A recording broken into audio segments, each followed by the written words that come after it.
going on, everybody? You are live with Osiris. Welcome to the Author's Lounge.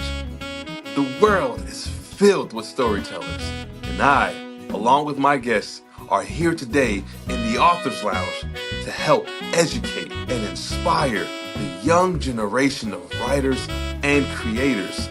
Now, my guests are professionals in publishing, writers from a wide range of formats, and successful entertainers.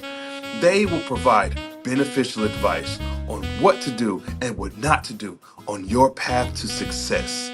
So, without further ado, I'll present to you our next guest. Let's go. Today we have a multi-genre subcategory or multi-genre. He writes in a variety of genres. Let's just put it that way.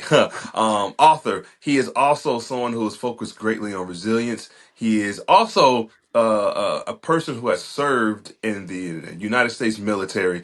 He was in the reservist component, but nonetheless, it's still the United States military. So all my people out there who are military and they want to roast on people in the reservists, you can save it because they are just as important. But without further ado, I present to you Mr. Mark PJ Nadon. Oh, or Nadon. I think I got it right. No, yeah, yeah. Thanks. Okay. It's actually a Canadian Reserve, Canadian Oh, Forces military. Yeah, oh, that's my apologies. Okay, hey, Canadian, hey, no problem. hey, allies are allies. We are allies, and so many people know, but if they don't, for your audience, I'm currently serving in the United States Air Force, but everyone's time eventually expires, and so that might be my time, within a couple of years. But let's talk about Mark and your reasons for coming onto the show. So. You had mentioned to me, when you reached out, and thank you for reaching out, that you had saw my episode with Jim Azevedo over on Drafted Digital. So how were you watching the entire video, or how did that video come across it, and what made you reach out to myself? Yeah, I just watch. I happen to watch Draft the Digital. I like a lot of the episodes and the people they bring on. And I heard you talk, and you were passionate about helping younger generation of writers through this process. And just hearing the passion behind that, I was like, man, I would love to be part of that if in any way I can. Yeah.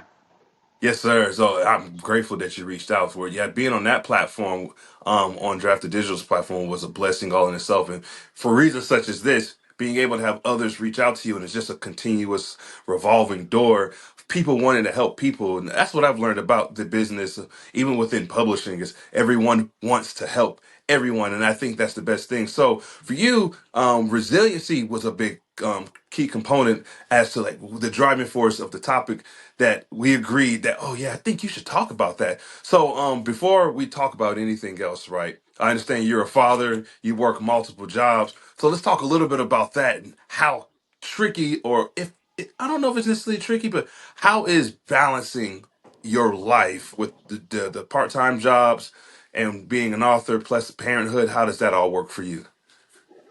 Yeah, it's definitely an interesting juggle. There's always the question of you know um, work-life balance and spending time with my son versus how much work do I put in.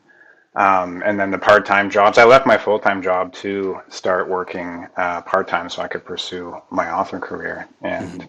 And a lot of it comes from just being highly organized. I happen to be, a pretty highly organized person, and that has helped reduce the amount of resilience required in order to hit all those little buckets that I need to hit in order to, move forward.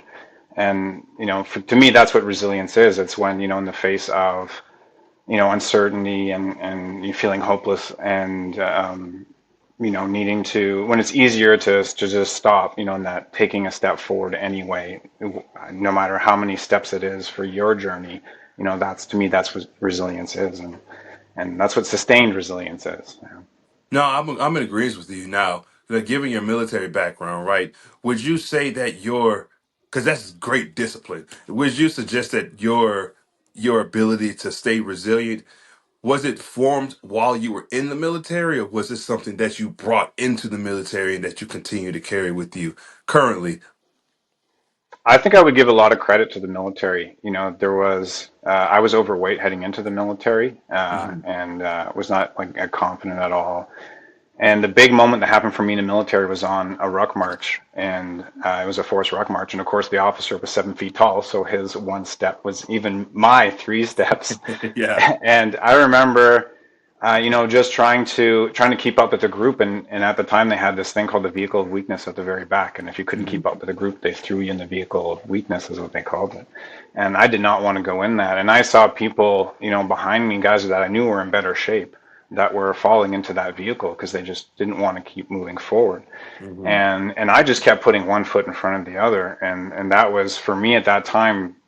It was a big moment for me. The officer ended up, the guy, even the guys, they were like, grab my bag, hold on, we can, we'll help each other get forward. And the officer eventually, the platoon commander eventually stopped the group and said, stopped our platoon and ordered me into the van because he said, you're going to kill yourself, and I don't want to lose any soldiers. And that was when I really realized that I wasn't who I thought I was as far as who I identified with. I wasn't this big guy, an overweight guy who couldn't push forward. I could be resilient. I was capable. That was that big moment for me. Yeah. That's I think that says a lot about your character too, because it's really easy like doing those rucks. I've done rucks now. I mean, Air Force versions of rucks are a little different in a much easier way. But I grew up around the Army, and so my dad would bring me with him often on those rucks, just for he would call it just character development, and it was tricky and it was challenging. But in it you form a great sense of character and an even greater sense of strength, and so that strength seems to has translated quite well to him. And you're a well put together man, and I could tell that you're somebody who takes pride in appearance, as well as somebody who just takes pride in being someone who likes to help people. And with that, man, we can go in so many different ways. Right with the conversation. Because I also want to talk about what you write about and how does your resiliency with work and balancing all of that tie into you being able to write the books that you write? How does that happen for you? Can you ask the question again?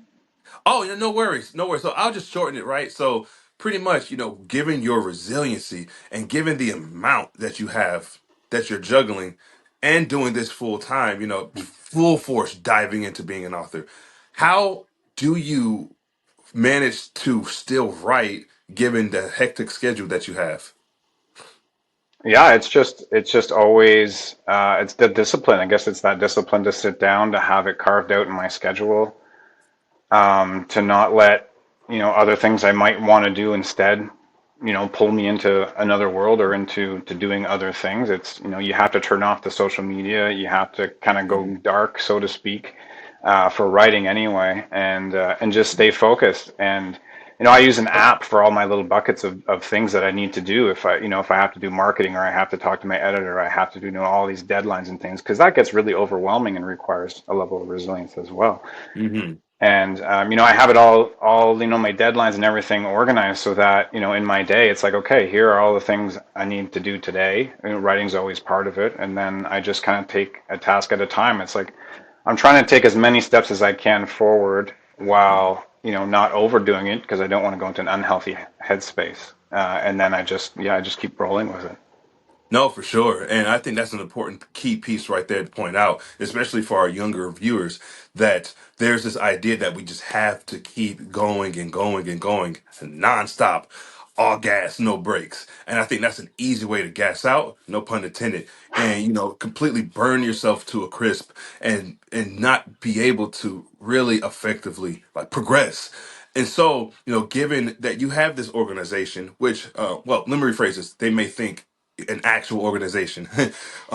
Given that you're so organized and you have things down to a T, for those who are wanting to be able to, I guess, figure out how can I get, how I have all of these things going on. How do I just get it to a point to where I can be organized? What's your advice to those writers, specifically the younger generations of people who simply just want to, I guess, find a routine? Yeah, I would say the list is like me for writing down the list is really helpful. I think instead of thinking, oh, this is overwhelming, I have to do this and this, and then oh wait, what was it the other thing I had to do? It's making a list, and if you have your phone with you or you have a piece of paper and pen, and you just write down, oh, this popped into my head, and I write down that's something I need to do, and you can start building that list, and then that list gets bigger, and then you can start kind of playing with it there, right? And I Right. think that's really key to not being overwhelmed by. Yeah, no, for sure. And another thing you pointed out as well was the stepping away from social media. And Mhm. this world, I wish I could pull out an actual stat chart that shows the usage and the at least here in the United States, but I'm pretty sure like globally that this is an a contributing factor, but the amount of times that people utilize on social media, whether for enjoyment or for business or whatever the case is, when it comes to wanting to focus on, let's say, for example, you focusing on writing, you knowing that I need to step away at least for a certain time, a certain specific time frame to get this accomplished is paramount. And I believe many people, specifically in that younger demographic, right, like 18, 25, heck, even like 12 to 17, where people have their phones and they're just fully embedded into social media, it can be hard to get out of that. But I think what seems to be helpful for you is, you seem quite sure of who you are as a person. You know that I'm an organized person. I know what my priorities are, and I know how to move forward with it. And so, given that, how does that translate to you when you're writing? Now, I know you have a schedule for what you're saying, but when it comes to writing, what does that schedule look like? Well, I mean, I set out time in a day, so I might, have like a 90 minutes or 2.5 hours or whatever that I can schedule for that day to actually get the writing done. Hmm. And then, because I have two part-time jobs and can be in and out, I often just leave the page almost sometimes half written. Sometimes I'll be writing and I'll leave the paragraph halfway through, and then I just pick up because I find it helps me to just pick up in that last thought. Yeah. So in some sense, I'm very, okay, this is my time for writing. And then sometimes, the schedule doesn't work out that way. And it's like you have to adapt and overcome. And Hmm. that comes from, okay, I'm totally fine stepping away right now in the middle of this sentence because this is a great sentence or, it's a great spot. And then I can step away and I can come back and I'm okay with that too. Because not being hard on yourself is also part of, it's okay that I have to step away. And then now it's great that I'm coming back and I'm going to work on it some more. Yeah, and I've learned even through my own experience that that could be tricky, and also, quite honestly, like stressful for many writers to feel like they're at a point where they want to keep going, but they have to step away and then work. Because most people who are with, at least specifically within the book publishing business, I'm not even talking entertainment business, but specifically authors writing books, trying to balance that with how people actually make money. There's not really a market within the book publishing business, specifically as an author, unless they have the status of those like J.K. Rowling or Stephen King. But if that they're not in that category, or even Colleen Hoover, if they're not in that category, it is relatively difficult to make a living off of specifically just being an author. But I bring that up because people balance writing with with daytime jobs, and there can be conflicting thoughts there of, I just want to do this but I have to do this. Now for you, you were once at a full-time job, gave that up, but worked two part-times to really go at being an author full-time. What was that transition like from you for saying, you know what, no, I'm doing this. Yeah, I'm going to do these part-time jobs to support myself and my family, but I'm doing this full time. What made you come to that decision? Yeah, I had come to, a few years ago, I came to like a really dark place in my Hmm. life. And that's why a lot of the stories that I write, although they're all thrillers, I touch on different genres. And I tend to touch on stories that are, kind of the darker side of the human experience. Hmm. And I was in a really dark place for a while and, feeling broken. And that was the moment where I just said to myself, like, I've always wanted to be an author. If not now, then when would I do it? Mm, What have I got to lose by just giving it everything I have now? And maybe, in my mind, I had a 5 year, I have a 5 year plan, and it's like, okay, I'm going to do this for 5 years and give it everything I got to mhm. get as close to full time as I can. And that's kind of that's how the moment hit. It was just like, yeah, I'm ready. I need to do this, Mhm. give it the best that I can. Yeah, and sometimes in the darkest moments is when the light shines the brightest. It could be in pitch black area, but that bright shining idea could be your saving grace that pulls you from that. And how long ago was that for you? When you decided, right, this is what I want to do to pull me out of that dark place. I think it was about 3 years ago. Yeah, like I Okay. went into the dark place probably about 4 years ago. Then, 2, 3 years ago, it's slowly transitioning. Leaving my job was a big step, and then to taking the part-time jobs, and then working toward this, a career as an author and figuring that all out. No, for sure. Now you don't have to give details about where you work at, but what was your job, like your full time job, like before that you told yourself, I'm stepping away from this? Because some people that I have known had lucrative jobs, knowing that stepping into becoming an author, the the pay scale. Let's say you just use that right. The pay scale Mhm. decreases significantly because you're pretty much building from the ground up again. But for you, would you say that where you were working at was something that you were quite comfortable in? Yeah, I was comfortable, but I wasn't challenged. I see. So yeah, it was just I was busy, very busy, but it wasn't like, it wasn't challenging. It wasn't really pushing me. Yeah. Um, Yeah, and then I'm very fortunate that I was an entrepreneur. So, I've Hmm. been one for a long time before that full-time job. So, Hmm. moving into two part-time jobs, there were people that I knew and connections I could make, in the fitness world to, from one of my part-time jobs now is personal training. And that's, I've Yeah. done it for so long that it's something that, pays well pretty financially and allows me to take that step. Oh, perfect. So it's all about connections too. I learned this maybe when I was a teenager, but sometimes your social circle are the people who can really help you along the way. People who constantly, pull you up, and then once you're up on a certain point, and they're maybe not as high, you pull them up, and it's just a continuous climb on a ladder. I remember listening to this quote, like Dwayne Johnson just said that they asked him what is it like to be on the mountaintop, like where do you go from there, and he had made an analogy of well, when I'm up on top of the mountaintop, once I've reached the mountaintop, let's make more mountains and bring others up on it. And it's that philosophy, right? Of everyone pulling each other up and everyone continuing to helping each other up. And if you don't have that within your circle, not you, but proverbial you, if you don't have that in your circle, then you might want to step away from somebody who's more of a leech than they are of help. And to your credit, being an entrepreneur certainly takes courage. Most entrepreneurs who I have met think a lot of let's keep going. There's always something else we can push into. So you just didn't allow yourself to.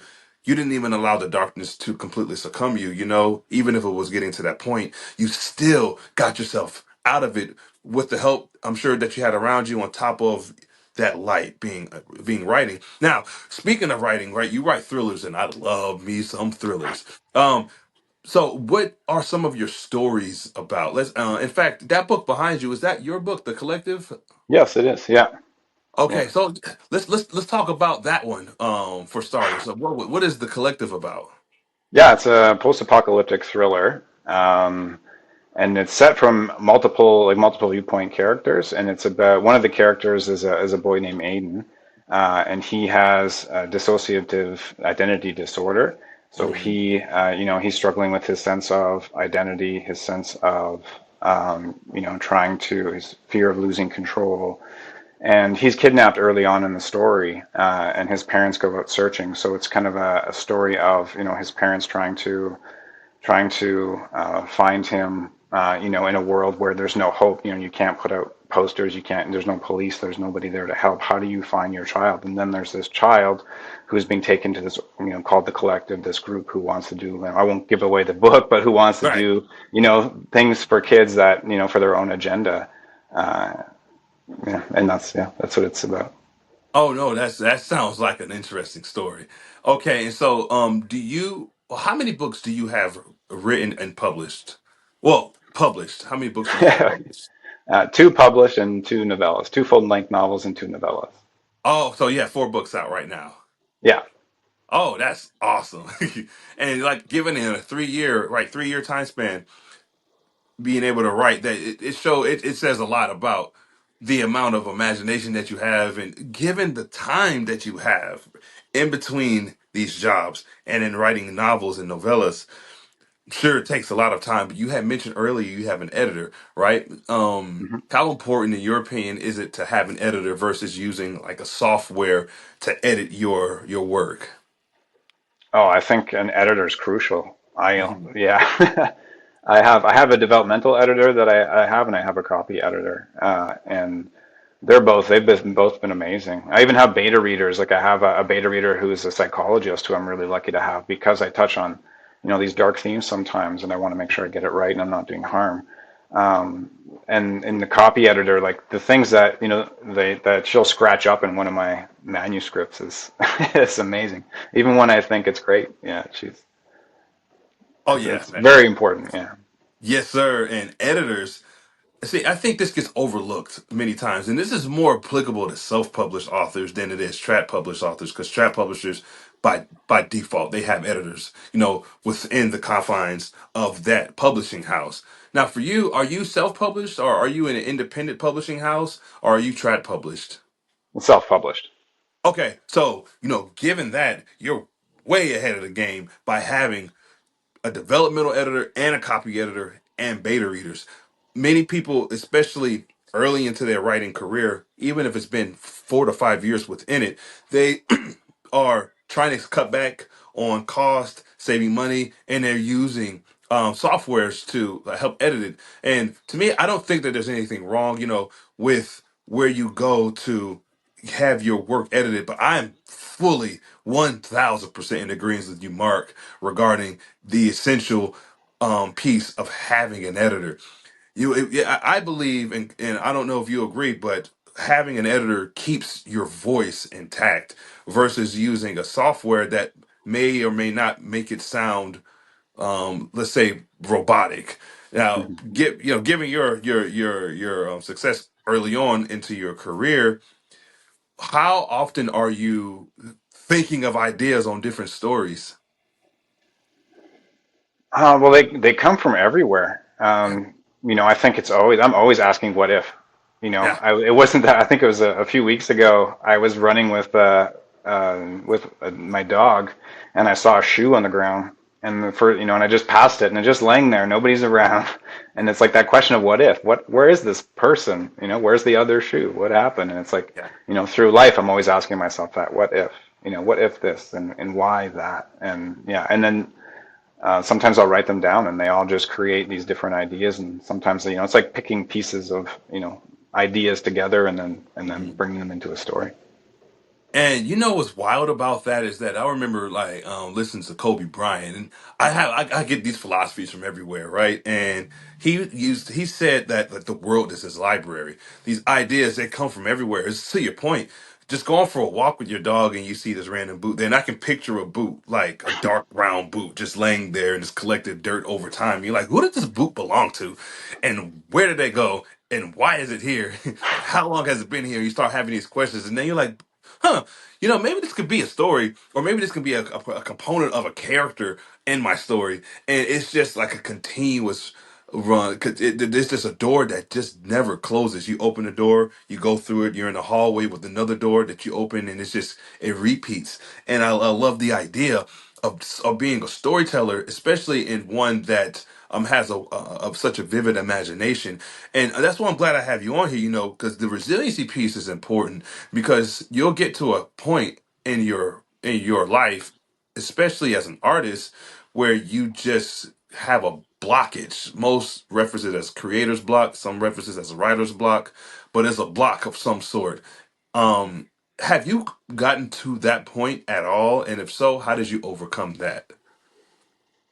No, I haven't. I've been fortunate. I haven't really had writer's block. I've always had, kind of a beginning, a middle, and an end plan. I'm not an outliner, but I still have a beginning, middle, and end planned, Yeah. and then I just go for the ride with the characters, and I let my Mhm. first draft be my draft. It's just like the fun of writing. I don't care how bad it is, the writing, because it's going to be bad.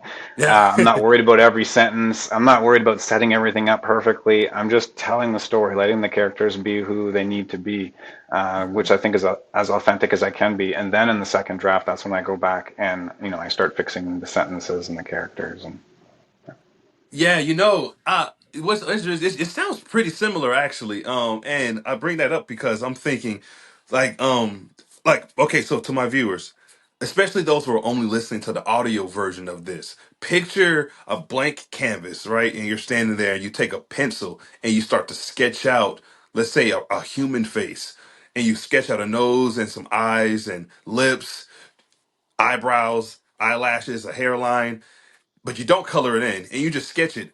It might not look the best, but you're like, I'm onto something.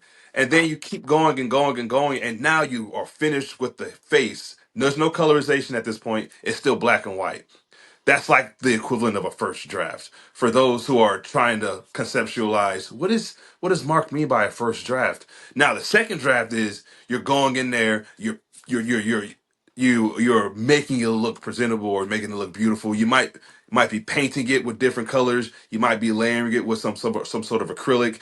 You're making it look presentable. It's still not quite finished yet, but it's at a point to where you feel like, okay, now I need to get somebody to look this over.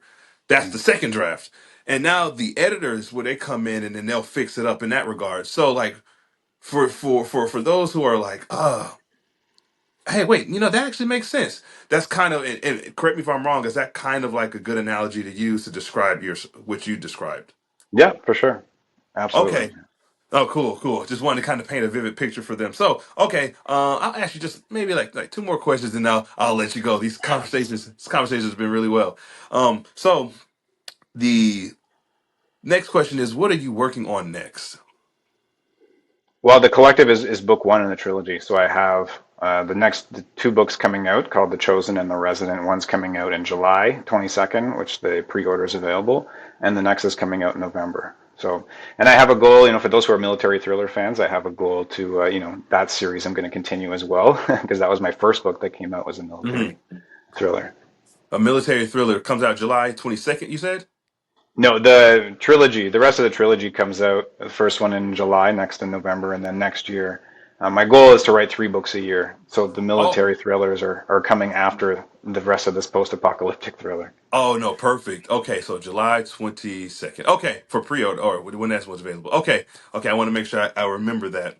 Okay, so well, final question for you, sir, is how can people reach you if they want to? I want to reach out to Mark. He's a really good guy. I want to talk to him. How can they reach you? Yeah, best place is my website. It's markpjnadon, Nadon.ca. You can find all my social links there. I have a Discord where I like to, talk to people about my writing, how it's going and have some fun there. On my website, you can also get my thriller collection. It's a free thriller collection for signing up for my newsletter, and you get, some VIP stuff in there. And my books you can get on Amazon or anywhere books are sold. Oh, perfect, perfect. Okay, well, hey, that's pretty much a wrap. I actually was thinking, right? One, I know that's the final question, but I have one, like the post credit final question. Um, what advice do you have for the younger generation of writers of them wanting to just get there, just wanted to start? What would you tell them?